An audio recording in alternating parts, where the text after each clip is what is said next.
Hello guys. Actually क्या मुझे बिल्कुल भी टाइम नहीं मिल रहा वीडियो शूट करने का। सुबह सुबह 7 बज रहे हैं, मैं छत पे हूँ और मुझे 7:30 बजे रेडी होना है, तो मैंने सोचा फटाफट बना देती हूँ क्योंकि किसी ने बोला था, सनी ने बोला था कि प्लीज़ बताइए कि हम कैसे अटेम्प्ट करें, क्योंकि क्या मैं संडे को बता देती, मुझे प्रॉब्लम नहीं थी। बट उन्होंने कहा मतलब संडे को, तो संडे से पहले तो एग्ज़ाम ही है ना, तो कोई मतलब नहीं आएगा संडे को बताने का। तो मैं एक चीज़ बताती हूँ, कि नंबर ऑफ़ क्वेश्चंस कितने हैं। रीजनिंग में 40 क्वेश्चंस है, 60 मार्क्स के हैं। इंग्लिश में अराउंड 40 क्वेश्चंस है, आई थिंक 40 मार्क्स के हैं। जीए में 35 क्वेश्चंस है, नहीं 40 क्वेश्चंस है 50 मार्क्स के। क्वांट में 35 क्वेश्चंस है 50 मार्क्स के। तो बहुत सारे कहते पैटर्न चेंज हुआ है। देखो ऐसा कुछ फ़र्क नहीं पड़ता, मेरे टाइम पे पैटर्न चेंज हुआ था एसबीआई पीओ का, बट मुझे कोई फ़र्क नहीं पड़ा। जब आपकी प्रिपरेशन स्ट्रॉन्ग है ना, तब उस चीज़ से कोई फ़र्क नहीं पड़ता कि क्या पैटर्न रहा है, क्या क्या, इतना इतना ध्यान मत दो। सबसे पहले क्या करना है, सबसे पहले जाओ एग्ज़ाम में, बैठो और थोड़ी देर 5 से 10 मिनट मेडिटेशन करो। मैं तो हमेशा जाके मेडिटेशन करती हूँ, breathe in breathe out, breathe out, breathe in breathe out.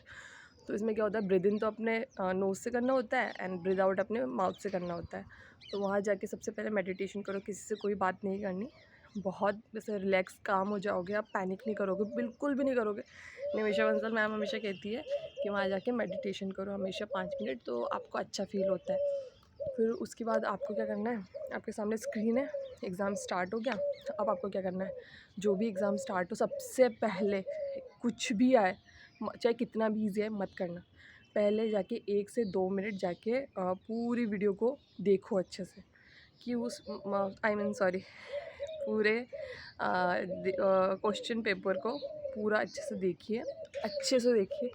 और है ना, उसमें जो जो ईजी है ना, लाइक बहुत ईजी है, रीजनिंग हो गया मान लो, तो उसमें बहुत ईजी है, तो क्वेश्चंस को पेपर पे लिख लीजिए कि 21 से 25, 21-25 ऐसे लिख दीजिए। यहाँ से यहाँ का क्वेश्चंस मैं कर सकता हूँ, कर सकती हूँ, तो उसमें ट्रिपल टिक लगा दीजिए। फिर उसके बाद या फिर आप उसमें भी मार्क कर सकते हैं। देन आप जो बचे हुए क्वेश्चंस है, जो आपको ऐसा लग रहा है कि थोड़े से एफर्ट्स डालने पड़ेंगे और एक लग रहा है बहुत हार्ड है, बहुत हार्ड को तो बिल्कुल स्किप कर दीजिए। और जो होता है ना, एक होता है लाइक, मुझे नाम भी भूल गई मैं, होता है ना, एक दे देते हैं अजम्पशन वगैरह होता है उसमें, क्रिटिकल रीजनिंग, वो तो मैं कभी अटेम्प्ट ही नहीं करती, क्योंकि जब आप बिल्कुल श्योर हो ना तभी करो, नहीं तो मत करो। सबसे बेस्ट है बिल्कुल मत करो, मैं तो कभी करती ही नहीं, क्योंकि उसमें हमेशा मार्क्स कटते, कोई मतलब नहीं आ रहा उसको करने।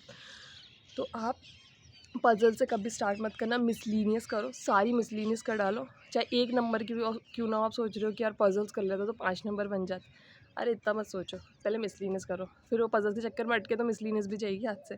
सबसे पहले मिसलीनियस करो, उसके बाद फिर पजल्स पे आओ जो आपको ईजी लग रहा है, फिर उसके बाद वो हो गया, फिर हार्ड पजल्स पे आओ।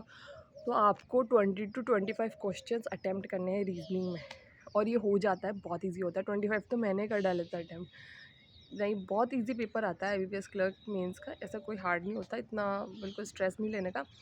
क्वांट में भी मेरे 33 अटैम्प्ट पे 33 थे, क्योंकि उसमें क्या, आप गाइडली के मार्क्स देखोगे तो उसमें क्या थोड़ा टफ बताते हैं।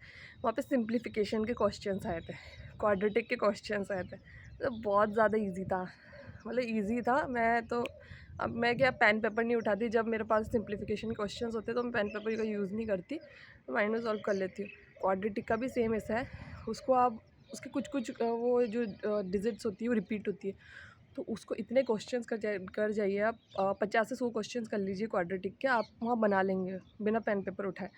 सिंप्लीफिकेशन और वायरल मैथ्स की क्लासेस ले लीजिए, हो जाएगा सब कुछ, अभी भी ले लीजिए, कोई फ़र्क नहीं पड़ता, सब कुछ हो जाएगा। तो और बाकी जो भी है, जो भी लाइक DI वगैरह, तो अगर आपने प्रैक्टिस नहीं की है तो वो तो बहुत प्रैक्टिस मांगती है, बट ट्राई कीजिएगा कि हो जाए।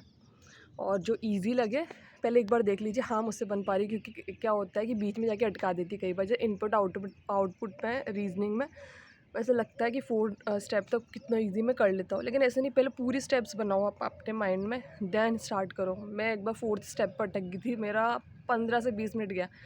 कभी ईगो पे नहीं लेना क्वेश्चन, जो नहीं आ रहा, ऐसा लग रहा है कि हाँ मैं कर रहा हूँ बट नहीं आ रहा, वहीं छोड़ दो, उस पेज को छोड़ दो, आगे करो, फिर बाद में टाइम बचे तो उस पेज को कर लेना, उस क्वेश्चन को कर लेना आगे, ठीक है।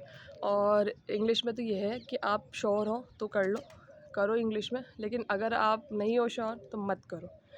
क्वेश्चंस जो लाइक एरर डिटेक्शन में बहुत सारे लोग गलतियाँ करते हैं, मैं तो करती थी, बट अब तो ठीक है। तो आप लोग इंग्लिश में भी ऐसा करो कि जो जो क्वेश्चंस आपसे बन रहे हैं वो आप अटेंड करो। और जीए में क्या करना है, जीए में तो इजी आता है वैसे आईपीएस क्लर्क मेंस का। तो आप जितने श्योर हो कि हाँ ये सही है, गैस वर्क मत करना, गैस वर्क से ही नेगेटिव मार्किंग होती है। मेरे 101 अटैम्प्ट थे, बट मैं गैस वर्क करके आई थी इंग्लिश और जीए में, तो फिर थोड़े से कम मार्क्स हो गए थे, बट तब भी मेरे 16 मार्क्स ज़्यादा थे कट ऑफ से। तो आप ऐसा मत करना, गैस वर्क मत करना अगर जब तक श्योर नहीं हो। चाहे आप जीए में 10 क्वेश्चंस ही अटेम्प्ट कर पाए, बट ऐसे बिल्कुल मेक श्योर होना चाहिए कि हाँ ये सही है। तो बस यही करना है, एंड ऑल द बेस्ट कि आपका एग्ज़ाम बहुत बहुत बहुत अच्छा जाए।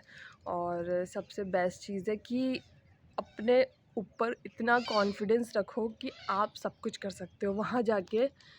सबसे पहले तो कि मैं ये पेपर कर सकती हूँ, ये दुनिया का सबसे इजी पेपर है, मैं कर सकता हूँ, मैं कर सकती हूँ। अपने आप को इतने पॉजिटिव वर्ड्स बोला करो ना कि बस आपकी पूरा जो है ना, जितनी भी नेगेटिविटी है सब दूर हो जाए, वो भी हार मान के भाग जाए। हमेशा पॉजिटिव बोला करो, नेगेटिव सिचुएशन में पॉजिटिव बोला करो, सब बेस्ट होगा, don't worry, and all the very best. मैं आज ही डाल दूँगी इस वीडियो को, सो या ओके बाय।